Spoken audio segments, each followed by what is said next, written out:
in Nikki Gianulias' favor, as Nikki G now leads by 35, and she's on a strike right now. She's on 3 strikes in a row. Lined up again. Robin was saying the beginning part of this year, 1990, was a little tough for her, coming after Bowler of the Year last year, and it's finally gotten better. She's finally loosened up and relaxed. She's enjoying herself now. Great strike there. She really needed to get started. Possible 235 for Robin Romeo. She might need all of that. Of course, that's been the magic number for Nikki G tonight. She's already shot 235 twice and defeated Jackie Sellers and Renee Fleming.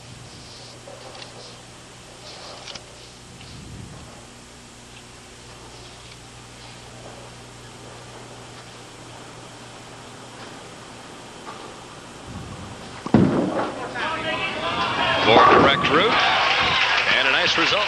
That 10-pin was a little slow going out, but I think because the ball had more momentum going into the pocket, because it did not go as far to the right, she carried that.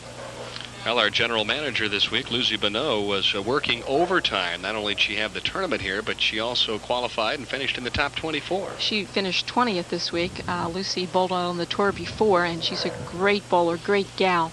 She's well known among the professional ranks, and everybody really enjoys coming here with her. Trying to run away and hide from Robin Romeo. And just like Leanne Barrett did a couple of weeks ago, Nikki G is utilizing the Brooklyn side. We'll come back and finish up the semifinal game after these messages. It might be her time. It's really funny because you and I both talked about it in the Open last night.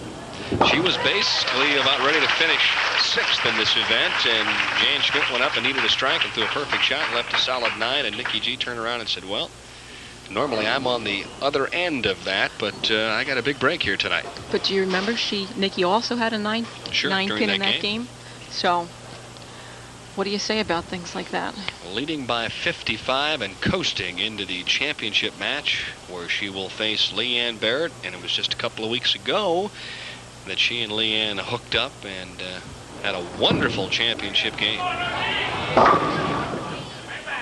And as I was kidding, Leanne threw 3 Brooklyn strikes in that game to beat Nikki Gianulias, so turnabout is fair play. Well, maybe Nikki's working on the Brooklyn side just to get back at Leanne. I'm going to say probably not. I don't think so either. Funny, while they were warming up this evening, I looked at Leanne and I said, all right, now Leanne, no Brooklyns tonight. And Nikki Gianulias just started laughing. She said, yeah, please, none of those. They're very good friends.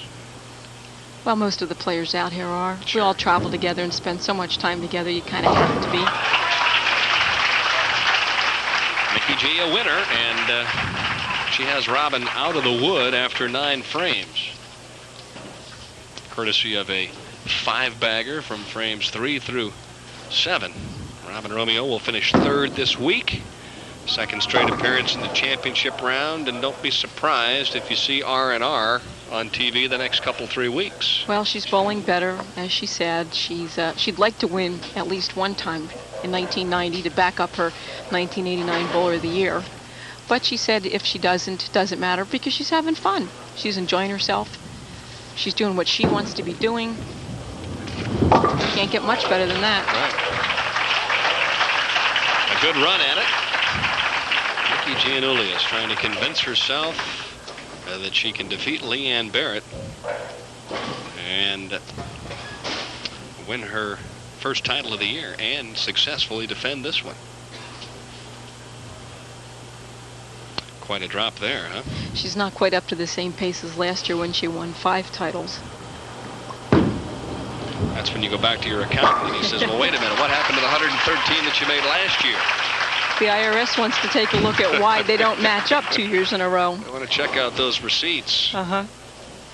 How can that be? How can that be? But that's what makes it so difficult out here. Look at Lisa Wagner, 2 years ago, Player of the Year, and last year a solid year, but this year Lisa has struggled on and off. She's won, but not certainly the kind of year that she would expect. Now, she's looking for that earlier, but didn't get it.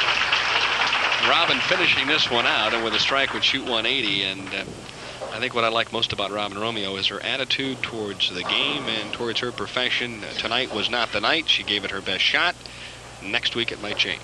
You do what you can. If it doesn't work, like you said, there's always next week. Shuffle the deck and try again, right? Hopefully next week will be your week, or maybe even the week after. So.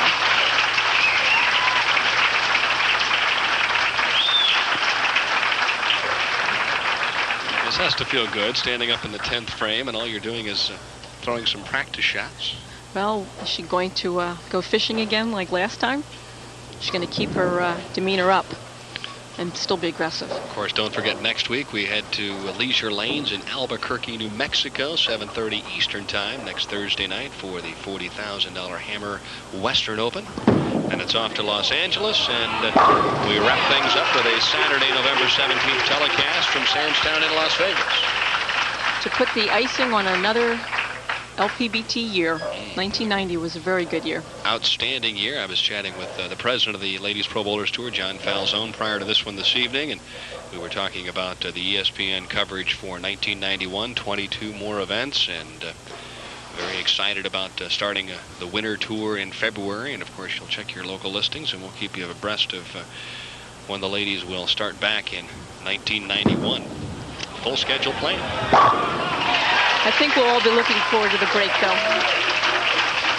We need a little time off. Well, between the 22 LPBT shows, the 12 PBA shows, and the 3 or 4 other assorted bowling contests that I've been involved in, I've been listening to the pins crackle perhaps a bit too much. Some people are saying that it's affecting me. Well, you're probably getting to be more like a bowling proprietor. That's where right. You hear them in your sleep. I'm seeing those 10 pins in my sleep.